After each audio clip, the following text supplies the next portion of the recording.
Right, let's get some sewing started. So we're going to start with the centre, and we're going to make the diamond in the centre first. So I want my two floral pieces here, there and there. This one's going to go there, and this one's going to go here. And to make my diamond, I just need to join the two pairs. So I'm going to take these two first of all, and you see how when we cut them, we got these flat edges, top and bottom. They really help when we line everything up. So if we turn this over so that it's pointing this way, then this edge lines up with this edge of that diamond, and the flat tip is going to line up here, and the bottom here lines up with the flat tip of the one underneath. And then we just sew down on this side with our regular 1/4 inch seam. So this is the way it'll look in your sewing machine. I'll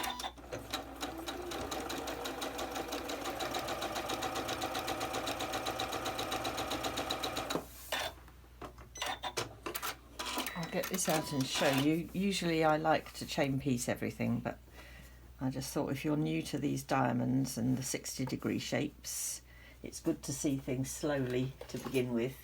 So press that one open, put it back down. So that's going to sit there like that. So if you've got these two sides nice and straight, you know everything's lined up right. Now we're going to do the same but with these two. Put that one on top of there, bring it over to the machine and sew it.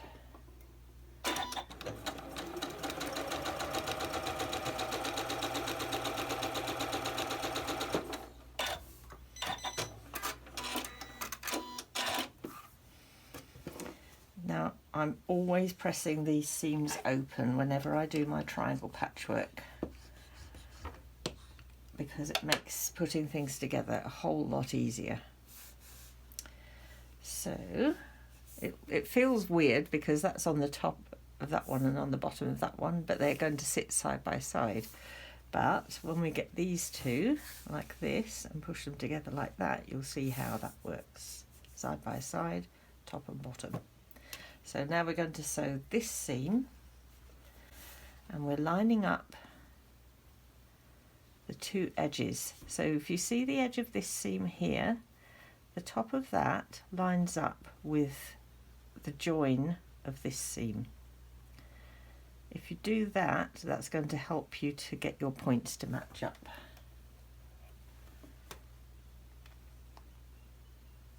Like that.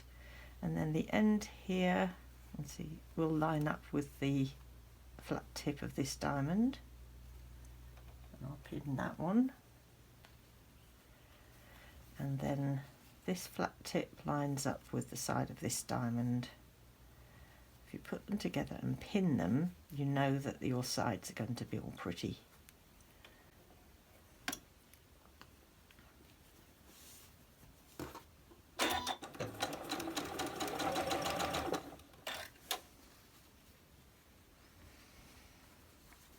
And there we go. These are all lined up beautifully. Okay, so let's press this seam open now.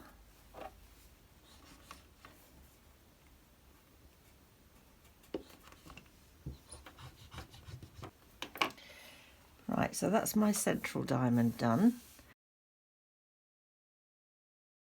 We'll do the top right first, and it's got this diamond here, which is H, and all these funny pieces. So we've got a half diamond, a half triangle, and a whole triangle. So first of all, I'm going to put this half triangle on the top right of this diamond. So turn this over, line up the flat tip with the flat edge, and what you're going to see here is a little triangle tip sticking out, and this side should line up and this side should line up. And so we're going to sew down this edge with our 1/4 inch seam.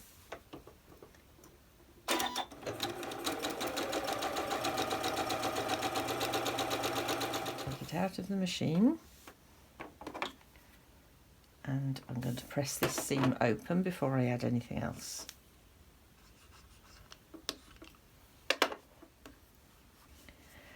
Okay, now we're going to add this half diamond onto the bottom right here. So turn it over, and again the flat edge here lines up with the point, the flat edge of this, or the flat tip of this one. Press the seam open, and then finally I'm going to sew this triangle onto the top left of this diamond. The other thing I do, as well as pressing my seams open, is whenever you've got these little triangles sticking out, it's a good idea to clip those off and tidy everything up.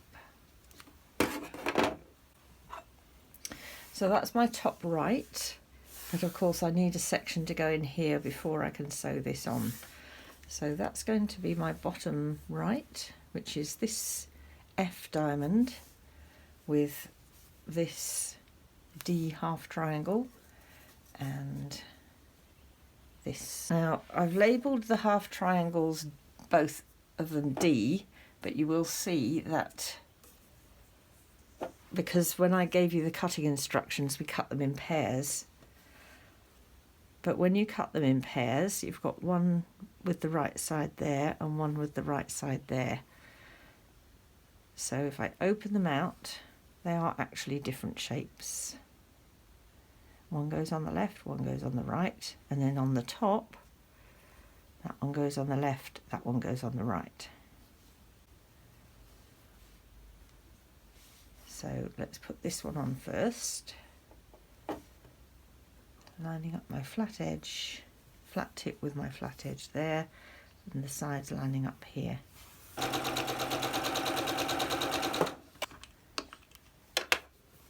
Now I'm going to take that little triangle off with my scissors. Okay, so that one's going to sit like this, and then this triangle is going to go here. Put it on like that, line up my flat tip with my flat edge, and I've got a little triangle poking out over the top there. So here's the tip sticking out.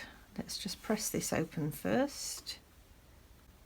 You can see that actually when you start this seam and you've got this little tip sticking out, the place where these cross is actually the correct 1/4 inch point where you're going to start sewing. So the 60-degree shapes give you a lot of clues as you're sewing as to where they're supposed to be lined up. There's no mysteries with these. And then we're going to take this tip off, and that piece is going to go on the bottom right of this diamond. So let's do the other side now. This is the mirror image, so it's got the diamond here, the triangle here, and the half triangle there.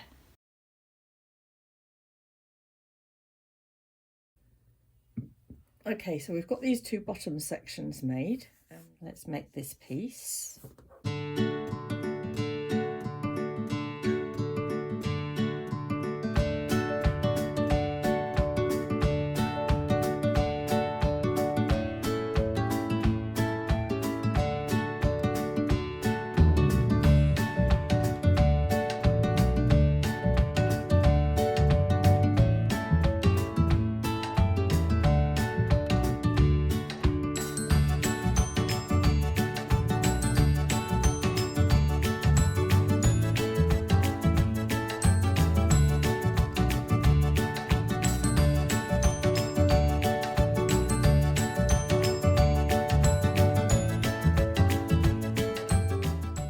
I'm going to line up the flat edge of my half triangle with the back flat edge.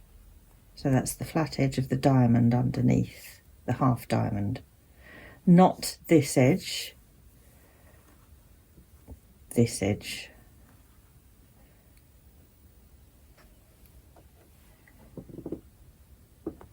Pin it, and at this end I should be seeing my 1/4 inch triangle sticking out. So if I turn it over, you can see how this edge of the half triangle lines up with this edge of the diamond, and the bottom edge of my half triangle lines up with this raw edge here. And that's going to mean that my little half triangle, my little 1/4 inch triangle is sticking out. And again, stick a pin in, keeps everything in order. And I often like to sew from the side where the seams are, because that reduces the chance of everything flipping.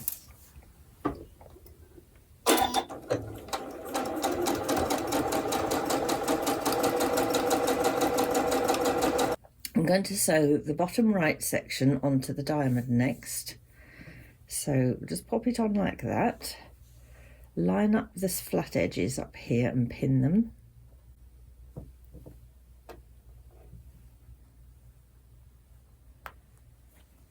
And I'm going to line up the sides of this triangle, this white triangle, with the sides of the blue triangle and pin that. And you can see that we've got 2 seams crossing each other here. Usually if you get the ends lined up on a short piece like this, the middle is going to take care of itself, so long as you've got your seams at the right width. And another way to tell is to just fold that down 1/4 inch, and you see how those seams are matching up, meeting up there. And also another clue is that the edge of this seam here, the raw edge here, should line up with the sewn line here. So those are all the little clues that you can use to get that in the right position and to feel confident. And we're also going to put the pin in, and then we'll sew that.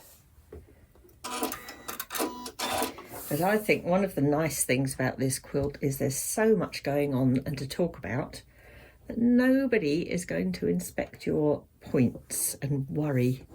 So don't be overcritical about your points initially.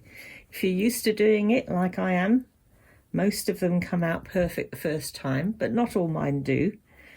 Sometimes I re-sew them, and sometimes I think, oh well, I'll leave it like that. Ta-da! That's my bottom right. So now you can see that I've got a long enough seam, a long enough side here to match up with my top right. Okay, let's see how this one worked out. Open it up, and we've got, yes, those are matching there, and those are matching there. And also the other thing to look out for is that you've got your full 1/4 inch across out from this point out to the edge. So we've got almost half of our block made.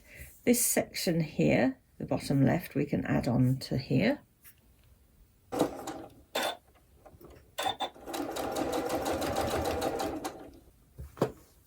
This is the final piece that's going to go on the top left of my unit, like this. You can line that up there.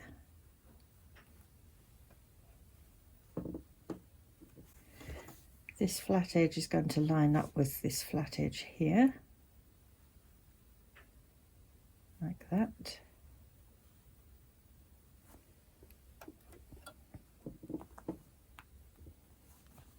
And then my seams are going to match in just the same way as I've been doing before.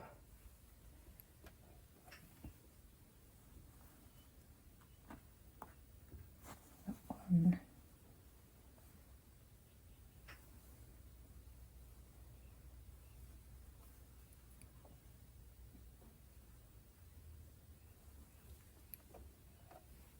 And that one. Now I'm just going to check my pinning because I want to try and make sure that my seams don't flip as I sew. It can be quite annoying. So if I pin them, it'll stop that from happening. Start it off, take this pin out.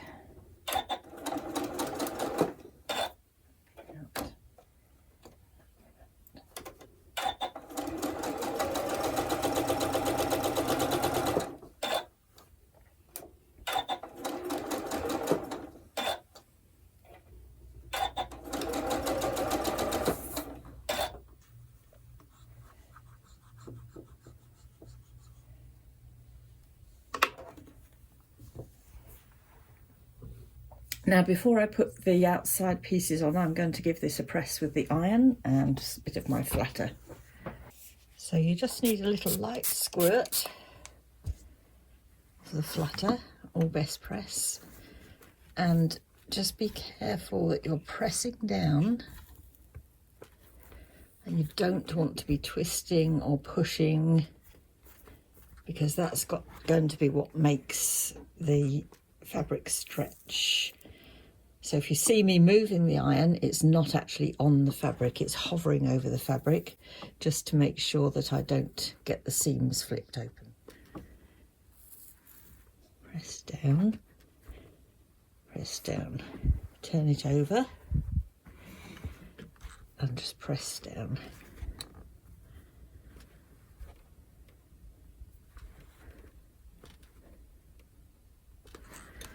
So that's our inside section all done, and all we've got to do now is put the sides on. So from a design point of view, it's quite tricky to use both the 60-degree shapes and normal squares and rectangles in the same quilt.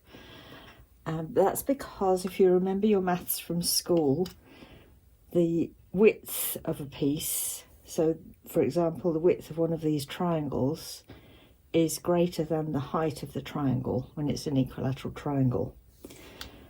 And I've got 1, 2, 3 across, and that's effectively the width of 3 triangles, and I've got the height of 1, 2, 3, 4 triangles effectively. So my piece here has turned out narrower than it is high, and that's the reason why we're adding these strips on the side. And the lovely thing about this is it covers a multitude of sins, and if you find that your piece is a little too narrow, I've allowed extra here so that you'll be able to put these on and then trim it all to size.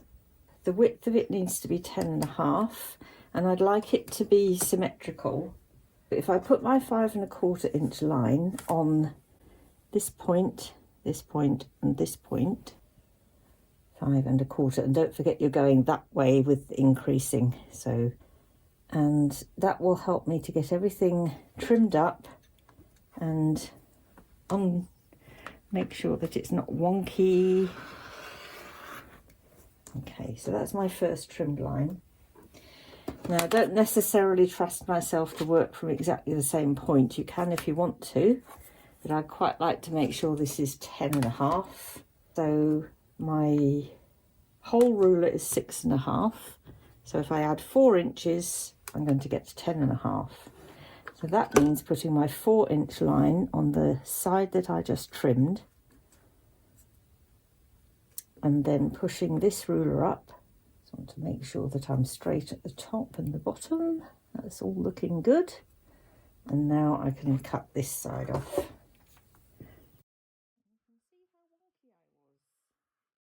There's my 8.5 by 10.5 diamonds block.